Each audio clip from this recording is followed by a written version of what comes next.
My dear respected brothers and elders, mothers and sisters, another beautiful story of Ibrahim bin Adham rahmatullahi alayh. Ibrahim bin Adham rahmatullahi alayh, he reads Isha Salah in the masjid. He's making his way out and a person approaches Ibrahim bin Adham rahmatullahi alayh and he says to him, I've heard many things about you and you're a pious person, can I spend the night in your company? Ibrahim bin Adham rahmatullahi alayh says, of course you can. They walk a little further away from the masjid and Ibrahim bin Adham rahmatullahi alayhi sits down and then he lays down and this person is watching Ibrahim bin Adham rahmatullahi alayhi. Ibrahim bin Adham rahmatullahi alayhi, after he lays down, he has a massive cloak that he just wraps himself up in and he pretends to, well he falls asleep.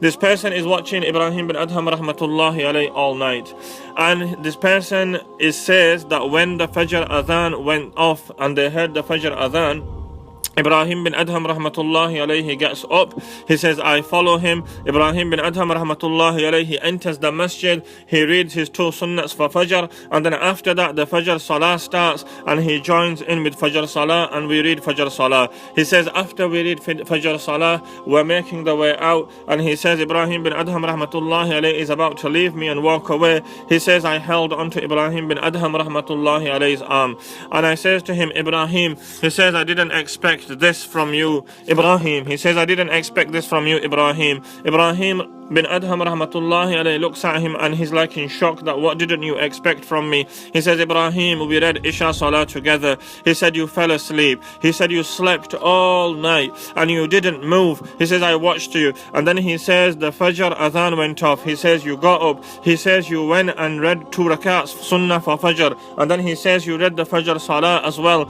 and you never performed wuzu. I didn't see you do wuzu. You didn't perform ablution. So how is it possible for a pious person like you to just spend the whole night sleeping and then come and read Salah without wudu? Allahu Akbar. Ibrahim bin Adham rahmatullahi alayhi, he looks at him and he says to him, how can, maybe you seen that I was sleeping, maybe it felt maybe it felt like as if I was sleeping. But Ibrahim bin Adham rahmatullahi alayhi says to him, how can a person sleep who is running in the valleys of Jahannam all night? He says, how can a person sleep who is running from valley to valley in Jahannam all night? He says, how can a person sleep who's running from the flames of Jahannam all night? He says, how can a person sleep who is running from the punishment of Allah subhanahu wa ta'ala in hell all night? And then he says, how can a person sleep whose eyes are, watering all night from crying and in the punishment of Allah subhanahu wa ta'ala? So he says, I didn't sleep all night. I was just running in the valleys of Jahannam all night. Maybe you felt I was sleeping, but I wasn't asleep, and that is the reason why when the Fajr Adhan went off, I got up and I read Fajr Salah and I didn't need to do wuzu because I didn't sleep all night. Guys, find me a person that worries about his hereafter in this way. Find me a person who is worried about entering Jahannam in this way. May Allah subhanahu wa ta'ala protect us from the fire of hell. Ameen ya Rabbal Alameen.